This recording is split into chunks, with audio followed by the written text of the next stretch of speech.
छतरपुर में लगातार बारिश हो रही है और बारिश के साथ साथ शहर की व्यवस्थाओं पर भी सवाल उठने शुरू हो चुके हैं। लेकिन ये सवाल नए नहीं हैं, ये वही पुराने सवाल हैं जो लगभग हर मानसून में सामने आते हैं। थोड़ी सी बारिश में शहर के कई हिस्सों में जलभराव क्यों हो जाता है, नालियाँ ओवरफ्लो क्यों होने लगती हैं, सड़कें पानी में क्यों डूब जाती हैं और बारिश के बाद गड्ढे लोगों की परेशानी क्यों बढ़ा देते हैं।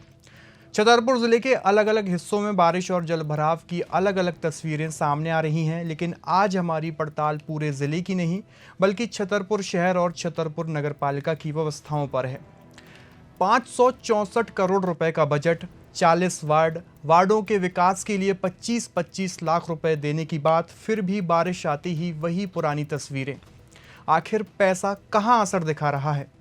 अगर सड़कें बन रही हैं, नालियों पर काम हो रहा है, सफाई पर पैसा खर्च हो रहा है और हर साल मानसून की तैयारी भी होती है, तो फिर थोड़ी सी बारिश शहर की व्यवस्था की पोल क्यों खोल देती है?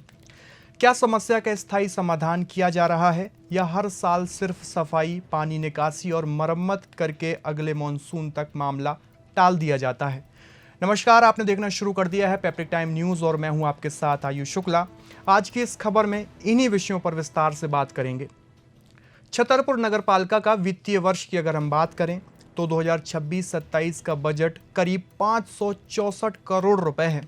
यह पूरी राशि सिर्फ सड़क, नाली और सफाई के लिए नहीं है, ये हम जानते हैं, बल्कि नगरपालिका का पूरा अनुमानित आय व्यय बजट है। लेकिन इतने बड़े बजटीय ढांचे के बीच यह सवाल ज़रूर उठता है कि सड़क, नाली, सफाई और जल निकासी जैसी बुनियादी सुविधाओं पर कितना पैसा खर्च हो रहा है और उस खर्च का असर ज़मीन पर कितना दिखाई दे रहा है। बारिश छतरपुर के लिए कोई अचानक आई चुनौती नहीं है। मानसून हर साल आता है और उसकी तैयारी के लिए नगरपालिका के पास समय भी होता है। इसके बावजूद अगर वही सड़क, वही चौराहा और वही मोहल्ला बार बार जलभराव का शिकार हो रहा है तो सवाल सिर्फ बारिश का नहीं रह जाता, सवाल शहर के ड्रेनेज सिस्टम और प्लानिंग का हो जाता है।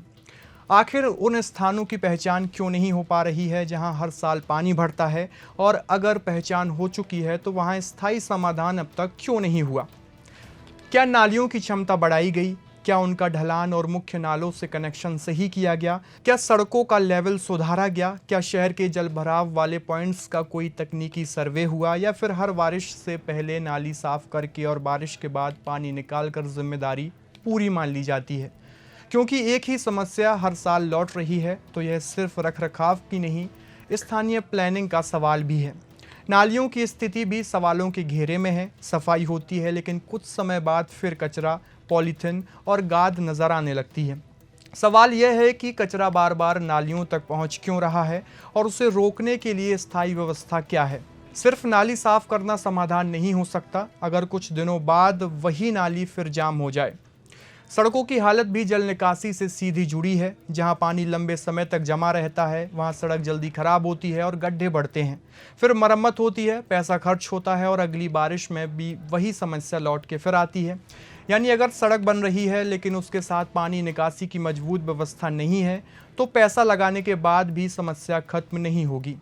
इसी बीच शहर के 40 वार्डों के विकास के लिए 25-25 लाख रुपए देने की बात भी कही गई थी। अगर सभी 40 वार्डों में यह राशि प्रभावी तरीके से लगती तो यह करीब 10 करोड़ रुपए का वार्डवार विकास ढांचा तैयार होता।